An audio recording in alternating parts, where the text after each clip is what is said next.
46 गुणों में से 34 तो अतिशय थे, 8 प्रातिहार्य थे, तो उनमें से आज 42वां गुण सिंहासन प्रातिहार्य।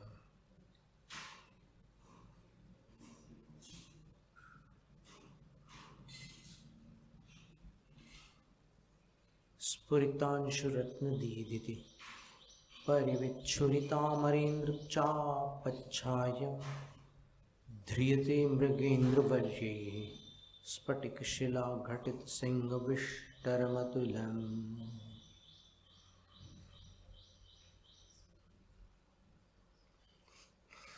स्फुरितेत्यादि सिंहविष्टरम, ये श्लोक है, संस्कृत भाषा में आर्या छंद है, बल्कि स्कंद छंद कह सकते हैं, क्योंकि 12-20 मात्राएं हैं, तो इसमें सिंहासन का वर्णन है। सिंह और आसन दो शब्दों से सिंहासन शब्द बना है। अब उसका क्या स्वरूप होता है, इसको अपने को समझना है। ध्रियते मृगेन्द्र वर्यैः सिंह प्रधानैः, वह सिंहासन जो होता है उसको सिंह धारण करते हैं। मृगेन्द्र वर्यैः, जो सबसे उत्कृष्ट श्रेणी के सिंह हैं, वो उन सिंहासनों को धारण करते हैं। वो सब दिव्य है, ये जंगल वाले शेर नहीं है, दिव्य सिंह होते हैं, वो धारण करते हैं। सिंह प्रधान ही है, जो प्रधान सिंह है वो। अब सिंह में कितनी प्रजातियां होंगी? अब आप सोचेंगे कि सिंह तो सिंह, लायन माने लायन, जिसके बाल होते हैं। मेन बोलते हैं अंग्रेजी भाषा में, MANE, लेकिन ऐसा नहीं है। सिंह की अनेक प्रजातियां हैं। पश्चिमी देशों में पाए जाने वाले कुछ सिंह अलग प्रकार के होते हैं, अफ्रीका वाले सिंह अलग होते हैं। अफ्रीका में भी जो गैबॉन टेरिटरी है, वो जो क्षेत्र है, वहाँ पर बड़े आकार के चीते हैं। सिंह जो है वो कुछ दूसरे स्थानों पर है, तो वहाँ के हाथी भी बड़े होते हैं, सिंह भी बड़े होते हैं, तो वो एक प्रजाति है। फिर इधर एशियाटिक लायंस जो होते हैं, उसमें सासणगीर एक अभयारण्य है, वहाँ लगभग 250-300 शेर, उसकी एक ऑप्टिमल संख्या बनी रहती है। पुराने बूढ़े हो जाते हैं, वो समाप्त हो जाते हैं, नए जन्म लेते हैं, वो आगे अपने वंश को बढ़ाते रहते हैं। तो एक पुस्तक में लिखा था कि वहाँ 5 प्रकार के सिंह हैं। तो उन सिंहों में कुछ सिंहों के बाल ऐसे पीछे की तरफ जाते हैं, और एक शार्दूल प्रजाति है उसकी। संस्कृत में जो शार्दूल शब्द है वो तेंदुआ का वाचक है, लेकिन वहाँ पर शार्दूल प्रजाति का एक सिंह होता है, उसका सिर सबसे बड़ा होता है और उसके पूरे बाल ऐसे सामने आते हैं।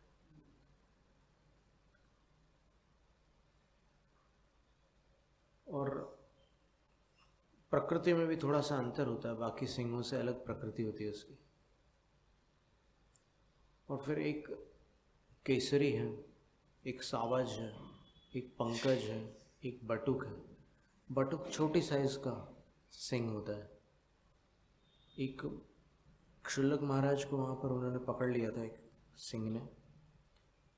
वो जो नेमिनाथ भगवान वाला एक नीचे वो बना हुआ है ना, आचार्य निर्मल सागर महाराज श्री यहाँ पर रहा करते थे, तो वहाँ पर उन सब लोग मना करते हैं कि शाम को बाहर सामायिक नहीं करना, जंगली जानवर आ सकते हैं।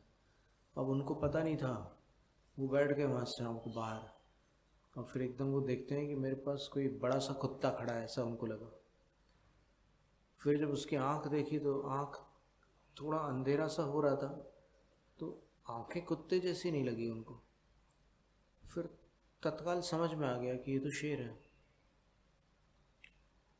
तो उन्होंने दुपट्टे से अपना चेहरा ढांक लिया। उन्होंने ये सोचा कि अगर ये मेरे आँखों पर या मुख पर प्रहार करेगा तो फिर मेरी दीक्षा नहीं हो पाएगी, मुनि दीक्षा नहीं हो पाएगी। आप सोचो कि यमराज सामने खड़ा है और उनको दीक्षा की चिंता हो रही है, उस सिर को चेहरे को बचाने के लिए उन्होंने दुपट्टे से ऐसे मुंह ढांक लिया अपना। तो उसने यहाँ हाथ पर पंजा मारा तो ये पूरे नाखून से उनका ये भाग कट गया, डेल्टॉइड वाला नीचे का हिस्सा। पर फिर उनको कुछ लकड़ी जैसी कुछ दिखी वहाँ पर, तो उस लकड़ी से उन्होंने, शुल्लक महाराज जी ने वो किया, कुछ प्रयास किया, कुछ जो भी उनको करना था। तो फिर वो शेर ऐसे दीवार फांद करके बाहर निकल गया। फिर इनको लगा कि यार अब जान बच गई, तो फिर कपड़े उन्होंने अलग कर दिए। मुनि दीक्षा नहीं हुई है, लेकिन बोले कि अब मेरे को नहीं रखना, दीक्षा के संस्कार मैं ले लूँगा, कोई गुरु मिल जाएंगे तो। और फिर उन्होंने आर्यानंदी महाराज जी से फिर कुछ समय बाद जहाँ मिलन हो गया उनका, उन्होंने फिर मुनि दीक्षा ली, प्रॉपर विधिवत, जो उसकी संस्कार विधि होती है उस विधि से ली। और तब उनका नाम आत्मानंदी रखा गया। आत्मानंदी मुनि महाराज थे ना एक यहाँ पर, खानदेश में भी उनका विहार होता रहा। महाराष्ट्र में वो मराठी बोलते थे वो। और जब वो गृहस्थ थे तब उनको आचार्य शांति सागर महाराज जी की पिच्छी मिली थी, तो कमंडल भी मिला था उनका पुराना, तो उन्होंने किसी को दिया था। तो फिर अभी भुज में जो शांति सागर धाम बना ना, शांति सागर धाम ही नाम है क्या, भुज में जो आचार्य शांति सागर महाराज जी का एक वो बना हुआ है स्मारक जैसा। तो चूँकि आचार्य शांति सागर महाराज जी भुज ग्राम में रह चुके हैं, तो वहाँ पर उनकी एक आकृति बनी हुई है, एक छवि बनी हुई है। तो फिर वो जो कमंडल जिसको मिला था मध्य प्रदेश में, कोई एक भाई थे, उनको आचार्य ने वो कमंडल दिए, उनको आत्मानंदी महाराज जी ने वो कमंडल दिया था। तो वहाँ कोई ब्रह्मचारिणी दीदी का भाव हुआ कि ये कमंडल गृहस्थ के घर की अपेक्षा आचार्य शांति सागर महाराज जी के वहीं पर विराजमान हो जाए तो एक स्मरण में आने वाली बात हो जाएगी। तो उनने वो कमंडल वहाँ भिजवाया और फिर हमारे ही हाथ से उन्होंने वहाँ पर रखवाया। वहाँ पर और भी 2 मुनि महाराज थे, माताजी लोग थी। फिर वहाँ पर वो कमंडल स्थापित हुआ लगभग 25 जून 2021, अभी 2-3 साल पहले की बात है। वो कमंडल ऐसे तुम्बी का बना हुआ कमंडल है, ऐसे बड़ा कमंडल सफ़ेद रंग का है और ऊपर ऐसे हैंडल है उसका। तो अभी जो हम लोगों का के कमंडल है वो नारियल वाले हैं, कुछ लकड़ी वाले भी बनते हैं। तो वहाँ पर विराजमान किए।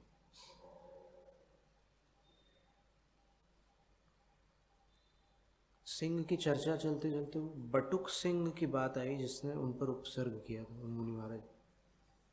अभी अपन कहीं भी उपसर्ग विजेता बोल देते हैं, लेकिन उपसर्ग विजेता बहुत बड़ी वस्तु होती है।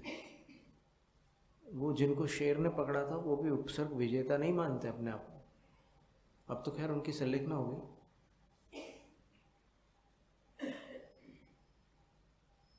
तो इन 5 सिंहों में मृगराज कौन है, राजा कौन है?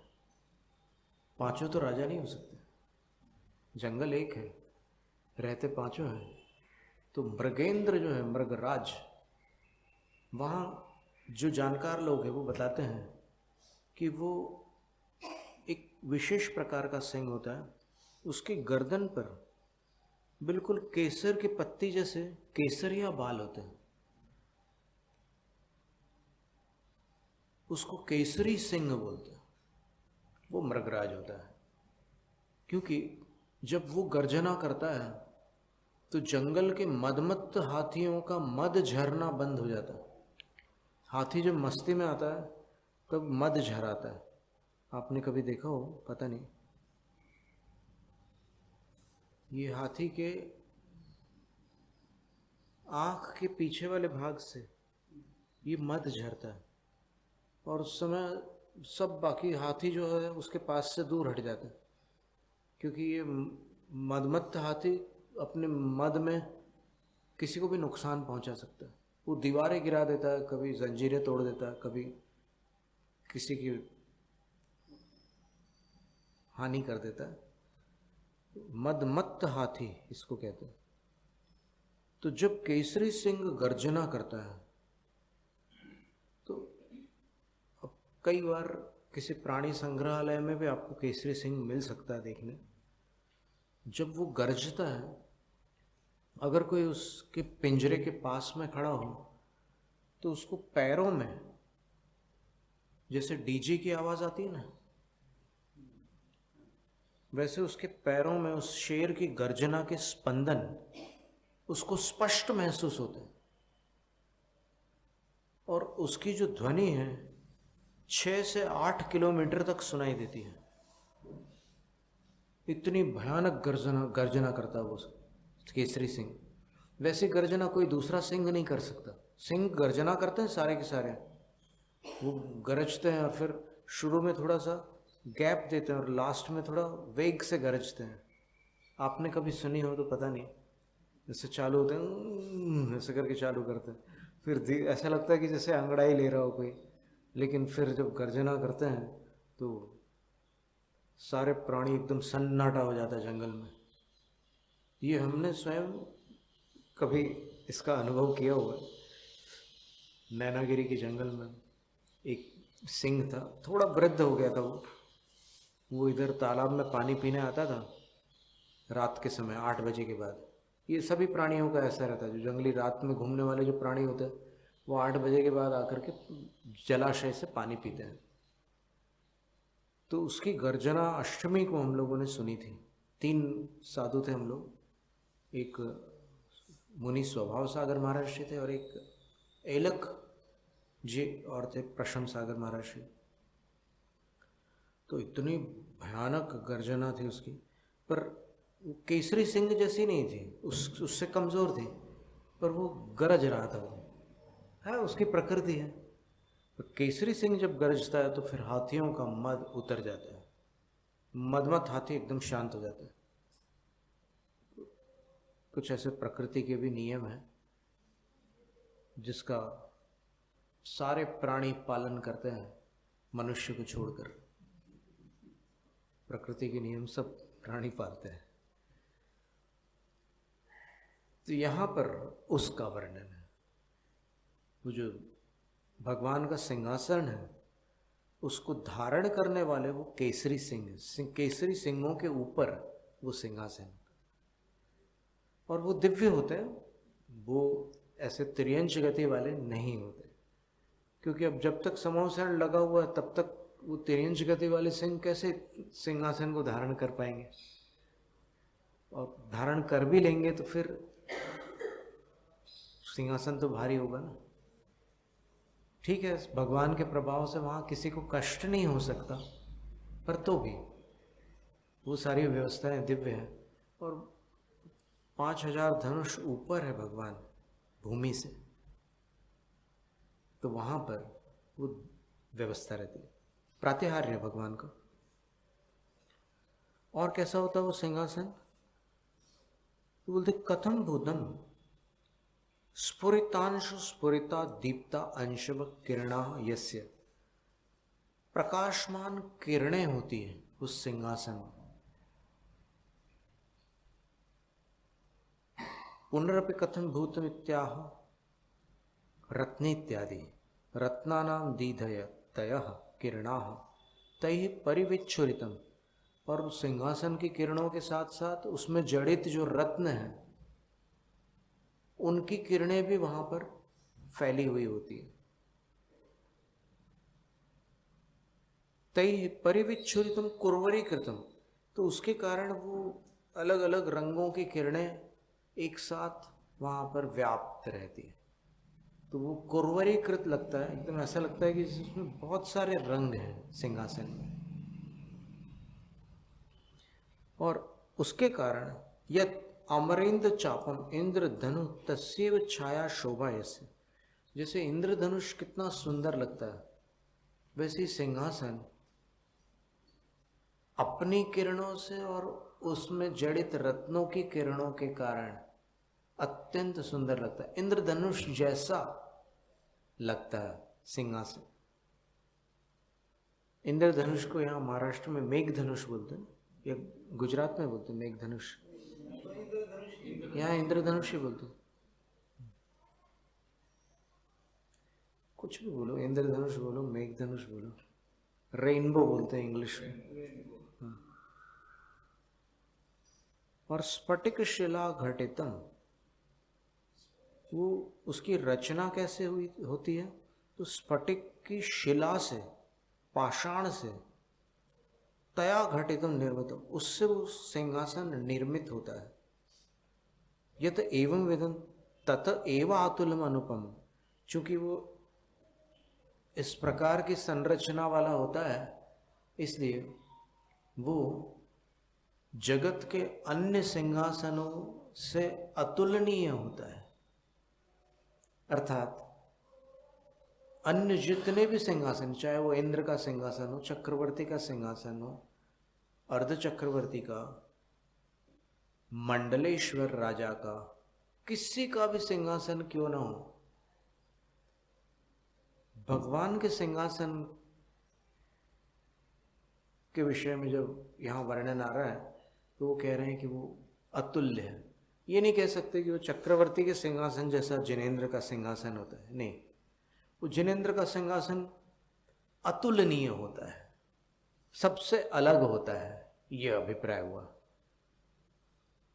अब तिलोई पंडित में देखें क्या लिखा हुआ है। सिंहासनम विशालम विशुद्ध फलिहोवलेहि निम्मविदम वर्रेण निकर खचितम कोसक्कैवण्यदुम ताणम। कह रहे हैं कि सिंहासन बड़ा सिंहासन होता है, विशाल सिंहासन होता है, और विशुद्ध स्फटिक पाषाणों से निर्मापित होता है, बनाया जाता है, और वर ऋण निकर निखचितम, श्रेष्ठ रत्नों के समूह से खचित होता है, जड़ित होता है। यानी उस स्फटिक के पाषाण में ही बहुत सारे रत्न जड़े हुए होते हैं। जैसे मेटल में अंगूठी की, जो धातु की अंगूठी होती है, उसमें रत्न जड़े जाते हैं, वैसे ही उस स्फटिक के सिंहासन में अनेक रत्न जड़ित होते हैं, खचित होते हैं। और अंत में इतना ही कह रहे हैं, को सक्कति वर्णितम ताणम, तो 24 तीर्थंकरों के उन 24 सिंहासनों का वर्णन करने के लिए कौन समर्थ हो सकता है, उसका वर्णन नहीं किया जा सकता, अवर्णनीय होता है वो सिंहासन। अन्य ग्रंथों में और देख लेते हैं। जो बहुत ऊंचा है, महापुराण के 23वें पर्व में 174वें काव्य में सिंहासन का वर्णन है। 177वें काव्य में जयति वृषभो यस्योत्तुंगं विभाति महासनम् हरिपरिधृतं रत्नानद्धं परिस्फुरदंशुकम् अधरित जगन् मेरोर्लीलां विडम्बयदुच्चकैर्नतसुरतिरीटाग्रक्रावद् द्युतिरेव तर्जय।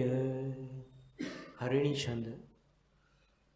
आचार्य भगवत जिनसेन स्वामी कह रहे हैं कि जो बहुत ऊंचा है, अनुवाद पंडित पन्नालाल साहित्याचार्य जी का, जो बहुत ऊंचा है, सिंहों के द्वारा धारण किया हुआ है, रत्नों से जड़ा हुआ है, चारों ओर चमकती हुई किरणों वाला है, संसार को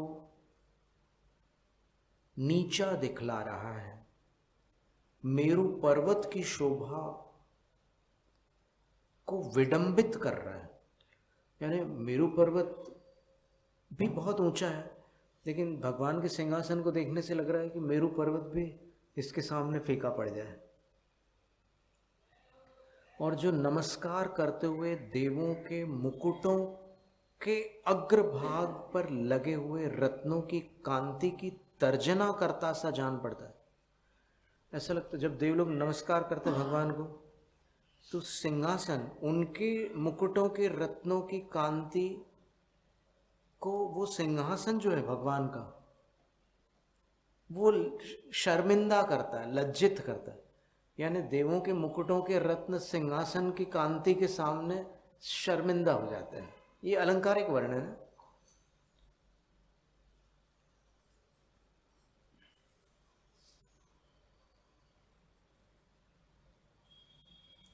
ऐसा जिनका बड़ा भारी सिंहासन सुशोभित हो रहा है, वे भगवान तीर्थंकर सदा जयवंत हो।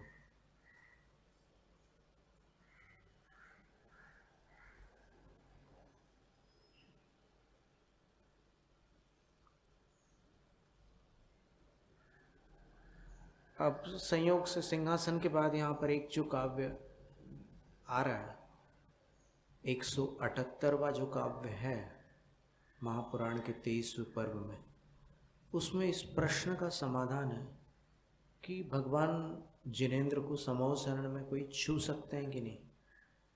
तो आप लोगों के अंदर भी कोई ना कोई ऐसा ज्ञान होगा, धारणा होगी कि नहीं छू सकते, अथवा किसी की ये भी धारणा हो सकती है कि नहीं छू सकते हैं, नहीं छू सकते हैं, नहीं छू सकते हैं।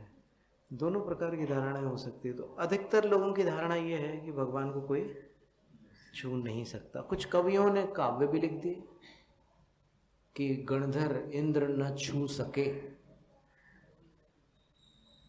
ऐसी पंक्ति भी लिख दी है कुछ कवियों ने। लेकिन अपने पूर्वाचार्य जो कह रहे हैं, उनके वचन प्रामाणिक है अपेक्षाकृत, क्योंकि ये बहुत बड़े आचार्य थे, जिनसेन आचार्य। इन्होंने जय धवला, जो उनके गुरु 20,000 श्लोक प्रमाण जय धवला की रचना करके चले गए, संलेखना हो गई उनकी। तो जो बाकी बची थी जय धवला, पूरी नहीं हुई थी। 20,000 श्लोक प्रमाण रचना तो हो गई थी, तो 20,000 श्लोक प्रमाण रचना तो उसके 1/3 रचना है। जय धवला तो 60,000 श्लोक प्रमाण है, तो बचे हुए 40,000 श्लोक जिनसेन आचार्य महाराज ने लिखे थे। तो वो जिनसेन आचार्य लिख रहे हैं कि भगवान को कोई छू सकता है कि नहीं, इस विषय में वो क्या लिख रहे हैं इसको अपन देख लें। और जिनकी ये पूर्व धारणा थी कि नहीं छू सकता, वो सुधार लें। और वो जो कवि महोदय हैं जिन्होंने गणधर इंद्र न छू सके, वो अपनी काव्य कला से उस पंक्ति के स्थान पर किसी अन्य अधिक सुंदर पंक्ति का समावेश कर ले जो आगम सम्मत हो। इसमें तो किसी को कोई खेद नहीं हो सकता, किसी को कोई आपत्ति नहीं हो सकती। ये तो आगम का कथन है। और जो भी सम्यक दृष्टि जीव होते हैं वो आगम को ग्रहण कर ही लेते हैं। तो इसमें ये लिखा। अब फिर एक प्रश्न आएगा, ये प्रथमानुयोग आगम है क्या? आगम तो जीव सिद्धांत और कर्म सिद्धांत, ऐसी भी बड़ी चर्चा चलती है, ऐसा भी बड़ा प्रचलन हो गया है कि आगम तो जीव सिद्धांत और कर्म सिद्धांत है, ये प्रथमानुयोग वगैरह आगम थोड़ी है। तो फिर उनकी भी सहूलियत के लिए, उनकी जानकारी के लिए भी हम बता दें कि चार अनुयोगों का जो स्वरूप शास्त्रों में बताया है उस पर एक बार वो अपनी दृष्टि डाल ले तो समाधान वहीं से मिल जाएगा। यहाँ पर हमें कुछ बोलना ही नहीं पड़ेगा। लेकिन फिर भी यहाँ पर हम आपके सामने कुछ पंक्तियाँ रखते हैं जिससे स्पष्ट हो जाएगा कि आगम क्या है। एक ही पंक्ति में अपन देख लेते हैं। पंचास्तिकाय ग्रंथ की जैसेन आचार्य कृत टीका में लिखा है, प्रथमानि योग, चरणानि योग, कर्णानि योग, द्रव्यानि योग भेदेन, ये चार नाम दे दिए, और इन चारों के भेद से चतुर्विध आगमाभ्यास श्रुत भावना, चार प्रकार का जो आगमाभ्यास है उसका नाम है श्रुत भावना। अब क्या करोगे? अब इसमें ये तो नहीं कह रहे हैं कि जीव सिद्धांत, कर्म सिद्धांत ही आगम है। यहाँ तो चारों अनुयोगों का अभ्यास करना, चारों अनुयोग रूप आगम का अभ्यास करना श्रुत भावना है, ऐसा लिखा हुआ है। और ऐसा ही वर्णन अन्यत्र भी है। वैसे एक पर्याप्त है। देखो, अगर आचार्य लिख रहे हैं कि चारों आगम है तो फिर इसमें अपन कोई प्रतितर्क क्यों करें? है आगम का अर्थ, आगम है। अपन शब्दार्थ भी देख लो ना, आगम का अर्थ क्या होता है पहले बतलाया था हमने। सबसे पहला शब्द है शास्त्र। शास्त्र क्या है? दिव्य ध्वनि।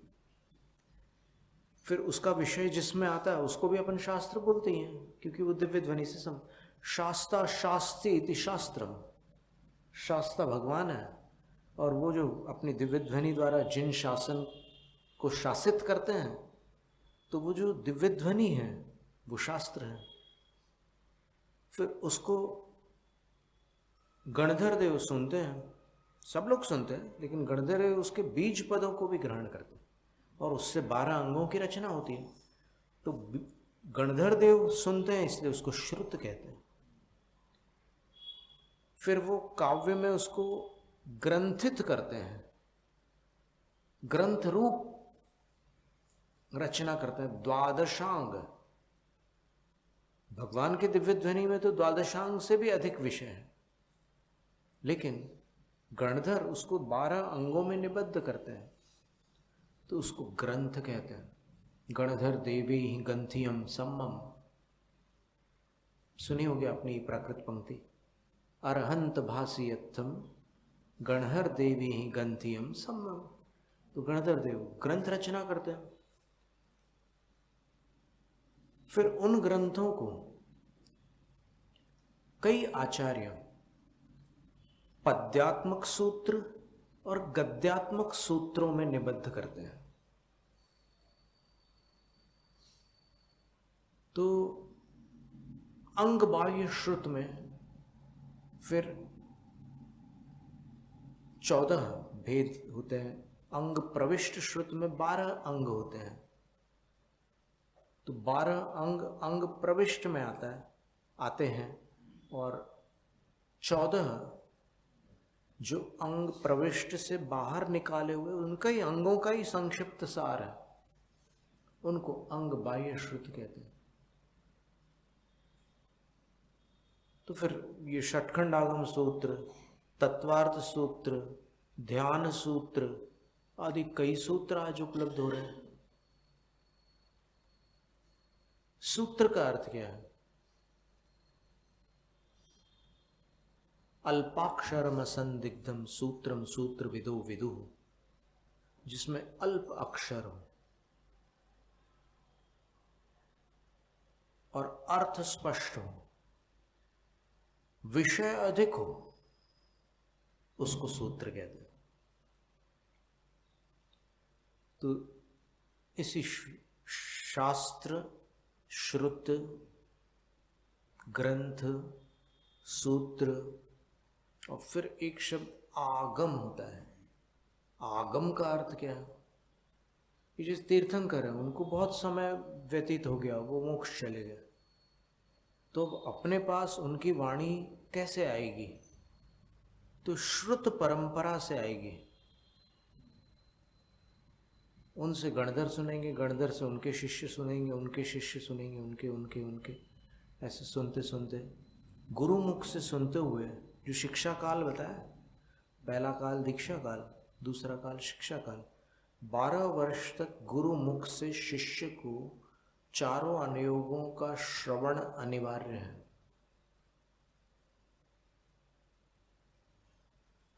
तो वो श्रुत परंपरा कहलाती है। गुरु शिष्य गुरु शिष्य गुरु शिष्य ऐसे आगे चलती रहती है।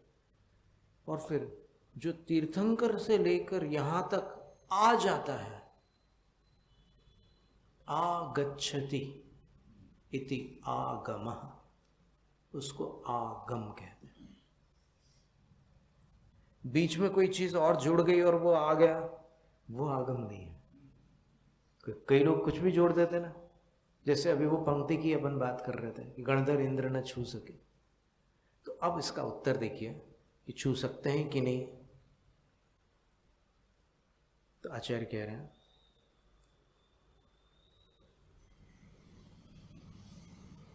समग्राम वै दग्धीं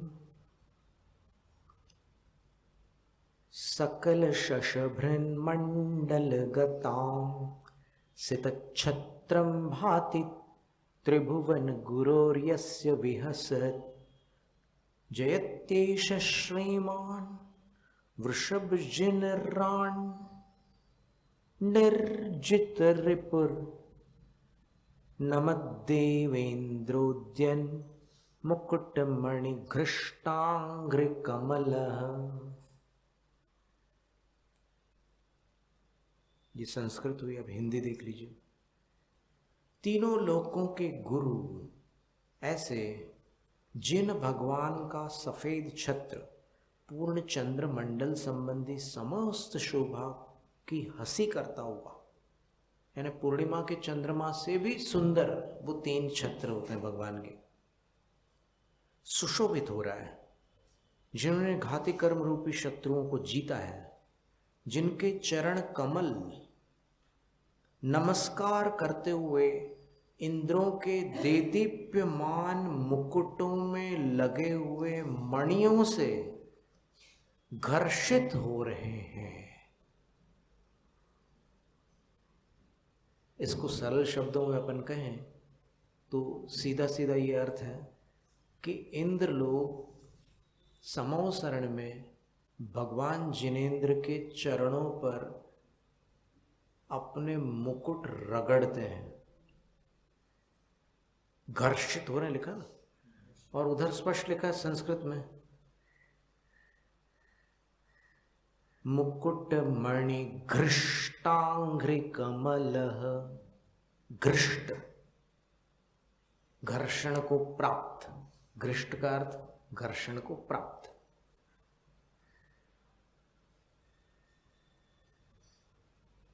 और जो अंतरंग तथा बहिरंग लक्ष्मी से सहित हैं, ऐसे श्री वृषभ जिनेन्द्र सदा जयवंत हो। आदिनाथ भगवान की जय हो, ये कह रहे हैं। तो इस काव्य से ये बात स्पष्ट होती है कि घर्षण स्पर्शन बिना नहीं होता। सीधा सा गणित, जिस वस्तु का स्पर्श ही ना हुआ हो उसका घर्षण कैसे संभव है? देखो, अर्थापत्ति करने में कभी कभी स्खलन होता है। जैसे अपन ने जो 10 अतिशय पढ़े थे केवल ज्ञान के, उसमें एक अतिशय था कि भगवान पर उपसर्ग नहीं होता। जैसे ही केवल ज्ञान होता है तो फिर अब उपसर्ग नहीं हो सकता। तो उपसर्ग नहीं होता, इसकी अतिशयोक्ति ये हो गई कि भगवान को कोई छू ही नहीं सकता। तो ये अतिशयोक्ति एक ऐसी वस्तु है कि ये सुनने में बहुत प्रभावशाली लगती है। पर कभी कभी वो अतिशयोक्ति अप्रामाणिक भी हो सकती है। तो इसलिए यहां पर वो अर्थ नहीं लेना कि भगवान को कोई छू नहीं सकता। अब वो जब मुकुट रगड़ रहे हैं इंद्र लोग, तो क्या उनके अंदर ये भाव आते होंगे कि हम वहां जाकर अपने मुकुट रगड़ेंगे? क्या ये भाव आते होंगे? मुकुट तो सिर पर लगा हुआ है, इसलिए वो वहां पर घर्षित हो रहे हैं चरण मुकुट के रत्नों से। वास्तव में तो वो अपना सिर लगाना चाह रहे हैं भगवान के चरणों में। और जो भगवान के चरणों में सिर लगाता है, तो सिर लगाने के पहले क्या वो हाथ नहीं लगाता होगा? प्रश्न है हमारा। हम कोई फैसला नहीं दे रहे, यहाँ न्यायाधीश नहीं बनकर बैठे हुए। आप विचार करो इस बात पर।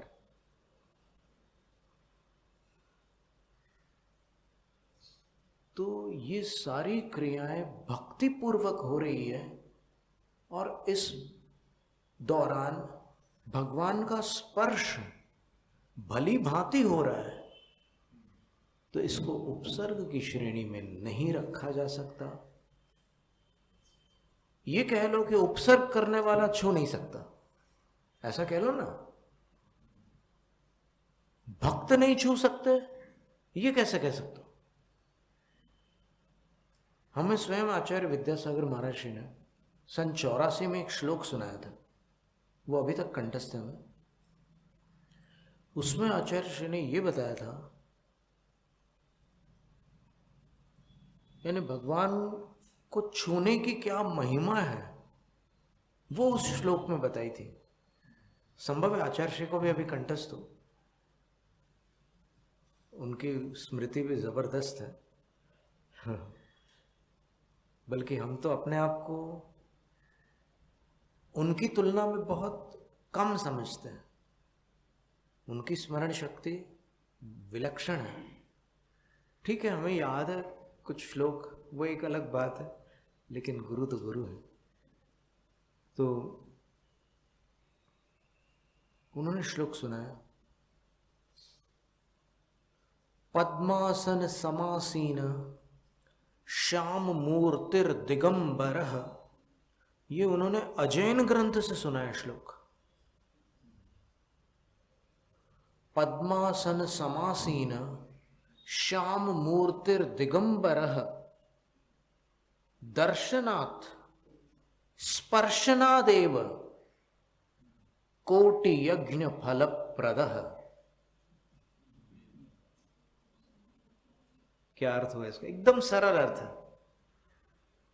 पद्मासन समासीन, आपको सबको पता है कि समूह शरण में भगवान कौन से आसन में होते हैं? पद्मासन में। समासीन होते हैं, भली भांति विराजमान होते हैं। और उनका वर्ण क्या लिखा है उसमें? श्याम मूर्तिर, सांवली है छवि जिनकी, श्याम मूर्ति है जो। ऐसे तीर्थंकर के विषय में वो श्लोक है। तो ऐसे तीर्थंकर कौन थे? नेमिनाथ भगवान। तो श्याम मूर्ति, और कैसी छवि है? दिगंबरः, दिशा ही है अंबर अर्थात वस्त्र जिनके। ऐसे जो भगवान है, तीर्थंकर भगवान, दर्शनात्, दर्शन से, स्पर्शनादेव, और स्पर्शन मात्र से, एव शब्द लिखा है, मात्र एव का पर्यायवाची है।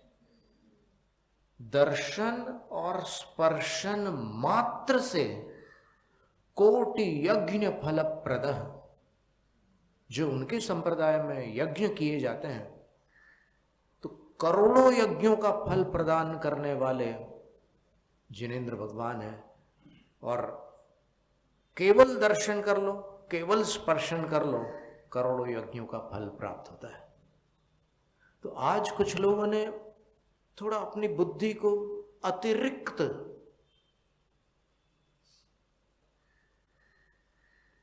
प्रयोग में लाकर वंदना के जो 32 दोष हैं उसके साथ जोड़कर, बात वंदना के कौन से 32 दोष हैं, तो उन 32 दोषों में से हम एक दोष का यहाँ पर उल्लेख कर रहे हैं, जिसकी वजह से कुछ लोग विरोध करते हैं कि भगवान की प्रतिमा को छूना नहीं चाहिए, भगवान के पैर को हाथ मत लगाओ। कई मंदिरों में तो बिल्कुल उन्होंने फरमान जारी कर दिया है, फतवा जारी कर दिया है। तो वो 32 दोष जो है उनमें से ये दोष प्रविष्ट नाम का दोष है। इस दोष में ये बताया गया है, और ये दोष परमेष्ठियों की वंदना के लिए भी लागू होता है, साधु की वंदना, आचार्य की वंदना में भी ये दोष लागू होता है। उसमें ये लिखा है कि हत्थंतरेण बाधम संभास संजलि। मूलाचार की 611वीं गाथा में ये बात लिखी हुई है कि जब कोई साधु आचार्य की वंदना करते हैं तो वो हत्थंतरेण, एक हाथ दूरी से वंदना करे।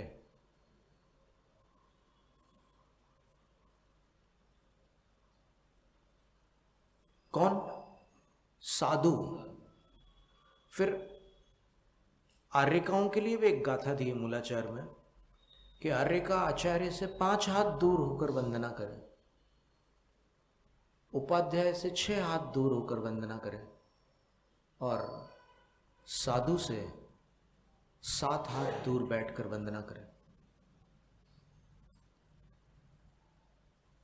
तो क्या होता है कि कभी कभी यदि अपन आगम की धारा में न बहते हुए अपनी बुद्धि को आवश्यकता से अधिक प्रयुक्त कर लेते हैं तो अर्थ का अनर्थ हो जाता है। तो वो प्रविष्ट दोष जो है वो प्रतिमा के लिए भी निर्दिष्ट है कि जब जिन प्रतिमा की आप वंदना कर रहे हैं तब भी साधु इतनी दूरी बनाकर ही वंदना कर सकता है। एक हाथ की जो दूरी है उसके अंदर नहीं जा सकते, अंदर जाएंगे तो प्रविष्ट नाम का दोष लगेगा। ठीक है, तो ये दोष कौन सी क्रिया का दोष है? अब भी तो हमने नाम बताया था, वंदना। ये वंदना का दोष है, पर उन्होंने ये अर्थ लगा लिया कि जितनी विधियां कर रहे हो किसी विधि में आप वहां मत जाओ। तो ये तो अनुचित हो गया ना, अन्याय हो गया ना। आचार्यों ने वंदना में बताया कि वंदना में प्रविष्ट, आप वंदना कैसे कर रहे हो? 3 प्रदक्षिणा लगाते हो। अब पड़गान के समय भी एकदम पास से परिक्रमा नहीं लगाई जाती, विवेक रखने की बात है, कुछ दूरी रखिए। और आचार्य विद्यासागर महाराज जी ने सन 89 के चतुर्मास में कुंडलपुर के अंदर कहा था कि जब आदिनाथ भगवान का पहली बार पड़गान हुआ था तो उनकी परछाई पर भी उन्होंने पैर नहीं रखे थे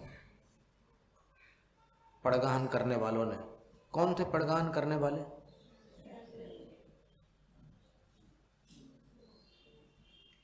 क्या ऐसे जीभ हिला रहे हो, मुंह हिला रहे हो? ढंग से आवाज निकाल कर बोलो ना, कौन थे पड़गान करने वाले? ये देखो 3 जन थे। श्रेयांश जो थे वो युवराज थे, और उनके जो बड़े भाई थे वो हस्तिनापुर के राजा। एक साथ 2 राजा क्यों होंगे? हस्तिनापुर के राजा सोमप्रभ है, तो उनके जो छोटे भाई हैं वो युवराज थे, और राजा की जो रानी थी वो लक्ष्मीवती थी। तो इन तीनों ने मिल करके उनका पड़गान किया था, प्रदक्षिणा की थी, और तीनों ने मिलकर इक्षुरस का आहार कराया था। अभी कुछ लोगों को इस पर भी आपत्ति है कि नहीं, रानी ने नहीं किया था, वही लोग थे, रानी नहीं थी। अब और ऐसे चित्र भी निकल गए। अब देखिए, आप 24 तीर्थंकरों का महापुराण नाम का एक आपको कहीं किसी अलमारी में मिल जाएगा, वो नाम याद रखना, 24 तीर्थंकरों का महापुराण। उसमें आप चित्र देख लेना, रानी लापता हो गई पिछली शताब्दी में, जबकि साक्षात जो पड़गान विधि हुई थी वहां पर 3 जनों ने पड़गान किया था। लेकिन ये अपनी धारणा वाले लोग जिन शासन में जो परिवर्तन है अपने मन से करना चाहते हैं वो कर डालते हैं। क्या है? क्योंकि उनके पास साधन है और अपने निर्देश के अनुसार वो कंपोजर को जैसा बोलेंगे वो बेचारा वैसे ही बनाएगा। और क्या, चित्रकार वो पूछेगा कि क्या बनाना है, बोले कि वो मुनि महाराज खड़े हुए हैं और फिर वो राजा और युवराज दोनों उनको आहार दे रहे हैं, बस ठीक है, बना दिया उसने, रानी गायब। तो इतना भेदभाव समझ से परे है। देखो, मुक्ति में एक नियम बताया है कि जो धागा मात्र भी रखेगा उसको मुक्ति नहीं मिलेगी, ठीक है। लेकिन भक्ति में ये कहां से नियम आ गया भेदभाव वाला? भक्ति में भेदभाव की बात आगम नहीं कर रहा है, बाकी जिनको करना है करने दो, कोई बात नहीं। तो फिर ये जो स्पर्शन वाली बात आ गई, उसमें ये तर्क हो गया कि वंदना में 1 हाथ दूरी बताई है तो छू नहीं सकते, कभी नहीं छू सकते प्रतिमा को। अभिषेक के समय की बात अलग है, देखो वहां भी उन्होंने रास्ता निकाला, बात अलग है। अलग का मतलब क्या है, एक्सप्लेन करो ना जरा, कैसे अलग है? वो भी तो भक्ति की क्रिया है। कोई अभिषेक भगवान को साफ करने के लिए किया जाता है? जिनकी ऐसी धारणा हो उनसे प्रतिप्रश्न है, पंडित नाथूराम डोंगरी जी ने उनसे प्रतिप्रश्न किया था कि नंदीश्वर द्वीप में जो भगवान की प्रतिमा है वहां धूल नहीं है तो भगवान कभी भी मलिन ही नहीं होते, स्वच्छ ही रहते हैं, 24 घंटे स्वच्छ रहते, तो फिर वहां अभिषेक क्यों करते हैं इंद्रादि देव? इसका जवाब दो। अगर अभिषेक क्रिया भगवान का स्वच्छीकरण करने के लिए है तो इसका जवाब दो। या कृत्रिम चैत्यालयों में तो धूल नहीं है, फिर वहां अभिषेक क्यों? देव विमानों में भी अभिषेक होता है, तिलवे पंडिती में उल्लेख है, 3रे महाधिकार में, 8वें महाधिकार में लिखा हुआ है कि विमानों में भी जो जिन प्रतिमाएं होती हैं उनका अभिषेक होता है। तो अभिषेक धूल साफ करने की क्रिया नहीं है। अपनी कल्पनाएं मत लगाओ जिन शासन में, कल्पना करके तो भटक जाओगे। कल्पना करते ही हुए तो भटके हो इतने दूर तक, यहां तक कैसे पहुंचे? अपनी कल्पनाओं से। अब और कल्पना करोगे आगम में तो फिर और कहीं से कहीं पहुंचोगे। कल्पना मत जोड़ो, जैसा आगम है उसको वैसा रहने दो। और फिर इसमें भी फिर रास्ता मत निकालो आड़ा टेढ़ा कि नहीं वो प्रतिमा का अभिषेक अलग होता है। एक बार चर्चा हुई थी ना कि वो प्रतिमाभिषेक है, चतुर्थाभिषेक है, वो जन्माभिषेक नहीं है, आदि आदि। तो ये सारी बातें, इन सब के समाधान है, अपन कभी फिर से इसको अपन एक बार एक स्पर्श कर लेंगे। अब चलो अपन उन्हीं की बात को लेकर के उन्हीं से प्रश्न करते हैं, ठीक है।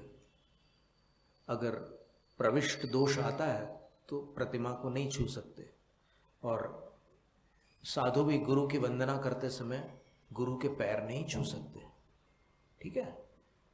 हाँ ठीक है, चलो एक कदम और आगे बढ़ते हैं। वैयावृत्ति कर सकते हैं क्या साधु गुरु की?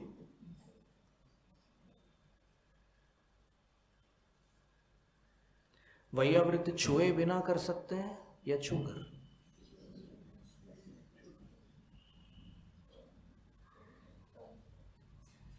तो अब इसका क्या जवाब है? तो आड़े टेढ़े रास्ते मत निकालो, फंस जाओगे खुद। देखो, जो बाल की खाल निकालने की कोशिश करते हैं वो खाल की छाल निकालने वाले दिमाग भी है इस दुनिया में।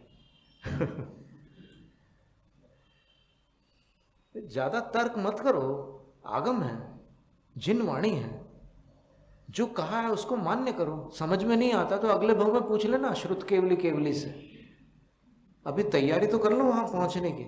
यहां अगर तर्क कुतर्क करोगे तो वहां भी नहीं पहुंच पाओगे, क्योंकि तर्क कर जिन वच में शंका न धार, अगर जिनवाणी में शंका धारण की तो फिर यह नर भव फिर मिलन कठिन है जो सम्यक नहीं होवे। दौलत राम जी ने लिखा ना तीसरी ढाल के अंत में, दौल समझ सुन चेत सयाने काल वृथा मत खोवे। यह नर भव फिर मिलन कठिन है जो सम्यक नहीं होवे। अगर सम्यक तो नहीं हुआ तो फिर मनुष्य पर्याय दोबारा मिलना मुश्किल है। तो अब वैयावृत्ति में छू सकते हैं और वंदना में, वंदना की जो विधि है, क्रिया है, उसमें क्या करना होता है? प्रदक्षिणा लगाते हैं, बैठकर नमस्कार करते हैं, कृति कर्म करते हैं। तो उस दौरान आपको नहीं छूना है, इतनी सी बात है। उस दौरान आपको एक हाथ की दूरी रखना है। आप जो पाठ करेंगे, भक्ति का स्तोत्र का पाठ करेंगे, तो उस समय आपको एक हाथ की दूरी रखना है। उसका एक युक्ति संगत अभिप्राय ये भी है कि आप ज्यादा पास से करोगे तो मुंह से छींटे उन पर पड़ जाएंगे, परमेष्ठी पर, तो उतनी दूरी रखो, बहुत अच्छी बात है। लेकिन फिर अंचेमी पूजेमी वंदामी, वंदामी की अपन ने चर्चा की। वंदामी के बाद क्या आता है? नमन सामी। नमन सामी की जो क्रिया है वो वंदना से अलग है। तो नमस्कार में आप चरण स्पर्श करो या चरण के ऊपर मस्तक रखो, वो कोई दोष नहीं है, वो तो नमस्कार की विधि है,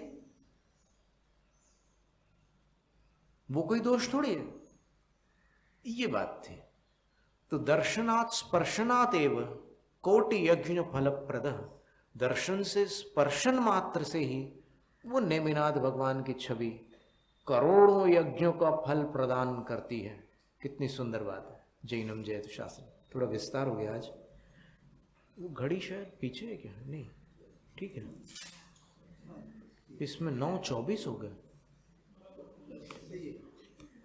अधिक समय ले लिया हमने, तो क्षमा प्रार्थी है। जैनम जयतु शास्त्र। शास्त्र पठन में मेरे द्वारा यदि जो कहीं कहीं प्रमाद से कुछ अर्थ वाक्य पद मात्रा छूट गए, सरस्वती मेरी उस त्रुटि को कृपया क्षमा करें और मुझे कैवल्य धाम में मां विलंब धरे। वांछित फलदात्री चिंतामणि सदृश मात्र तेरा, वंदन करने वाले मुझको मिले पता मेरा। बोधि समाधि विशुद्ध भावना आत्म सिद्धि मुझको मिले और मैं पा जाऊं मोक्ष महासुख को।